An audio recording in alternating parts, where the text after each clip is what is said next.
Yo, this is Kingearner coming to you live and direct. Make sure you hit the honorableearners.com, get your Honor Your Life apparel, make sure you get your Honorable Earners clothing.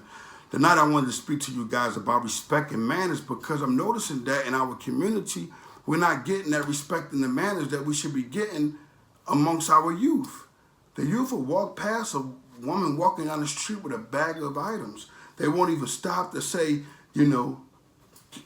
can I help you with the bags? But more than anything, they'll be smoking weed and they'll be talking and they'll be running around and they don't even pay attention and can run over some of the elders.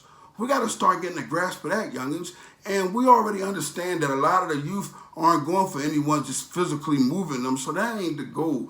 You can save all that riff-raff for somebody else where you want to wrestle with the youngins and act tough and all that. No, that ain't our goal. We start acting like that, you never know what kind of war it turned in because on either side, on the young side or the older side, ain't no clowns or no suckers. It's all men if we're coming together. You see what I'm saying? So how about we start doing this? How about if a dude is situated, when I say situated, he has a mind frame of defense of anything that's around himself or those that's around him.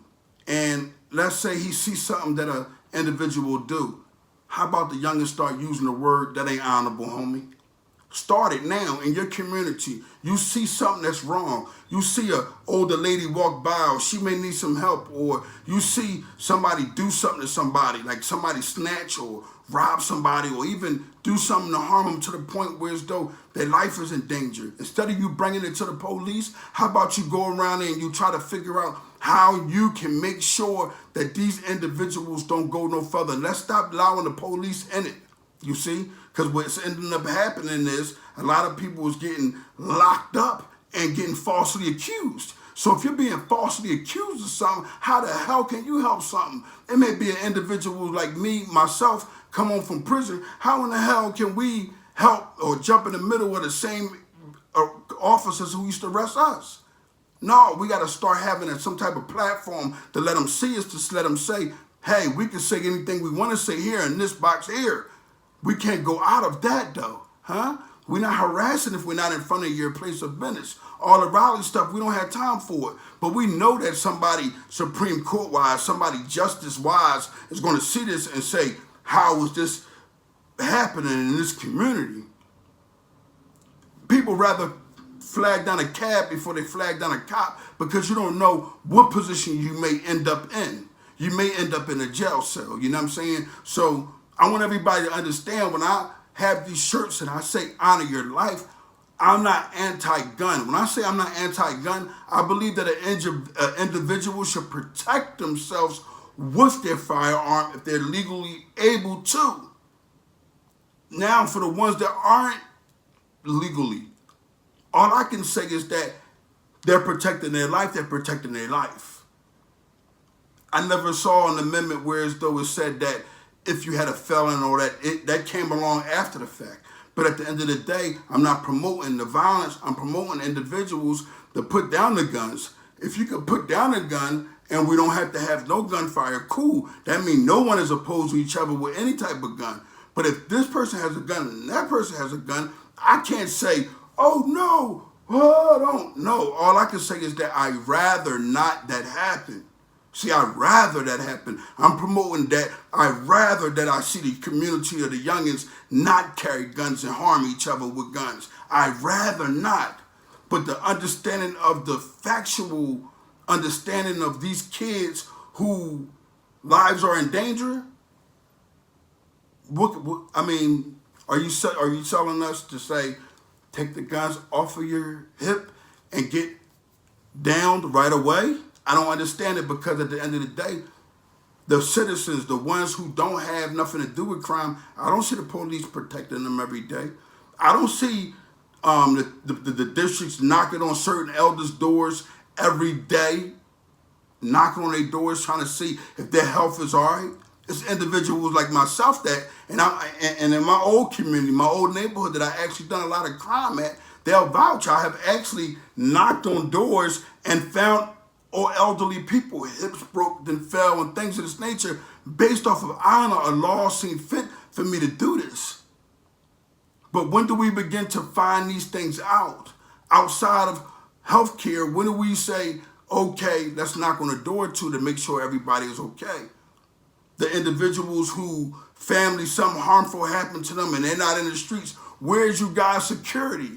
Where's you guys' blanket? You don't have enough manpower to stop anything because at the end of the day, you want someone else to do your job. And they want for somebody, these children, to turn against one another by telling on each other about the crimes they commit every day, and they throw their lives away. As soon as they commit a serious crime that's capital punishment, the first thing they do when they get in the police district is tell their side of the story because they don't understand it. They don't have to tell anything. They can just keep quiet until they get an attorney. But they'll go ahead, they'll sign off on a statement. They'll be forced sometimes. Some of them don't know how to read or write. Before you know it, they're facing life. They're shipped off into the state penitentiary. Once they're shipped off to the state penitentiary, a lot of them get caught there. Once they're caught there, they don't have a goal to come home. It has to be a big law like this juvenile life law that just passed to let everybody out. And again, that's a trick also. Think about something here. They're only letting everybody out because they don't have enough damn room. Now that they don't have enough room, once they start packing in, they're going to start removing them same guys from the streets for no apparent reason at all. Think about something here. Majority of those lifers, or if not of all of them, they have life parole. They're on parole for the rest of their human life. That doesn't make any damn sense to me. You mean to tell me I'm 70 years old, I got to come down to state building or something and talk to you guys? I barely can move around, or you're going to come and harass me for the rest of my life? Where's the genuine punishment? And this is what this Reform Act, I'm praying that it does. It rips probation off all the way somehow, or give it some type of different guidelines, because that means a person could get arrested and then get life in prison. He can catch a new case and the parole board can say, hit. If I'm not mistaken, on A113 over on C Block, the old head Breeze, if I'm not mistaken, they kept doing him like that.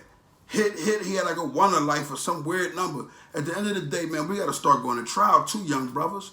Even though, and I know a lot of dudes, this is what America don't understand. There's a lot of dudes in Philadelphia, man, that don't be guilty, man. They just see the odds stacked against them, and they say, I'm just going to plead out and take a deal. And they go to that haunted-ass state jails that they got that ain't no trouble really bouncing off unless it's some gang stuff. And Philadelphia, one of the main cities of Pennsylvania, we don't gang bang. Well, now I guess, I don't know, in reference to the Bloods and Crips stuff, but in reference to regular dudes, that ain't going on. So, my mind is just like focused on bettering our community so we can go in the right place.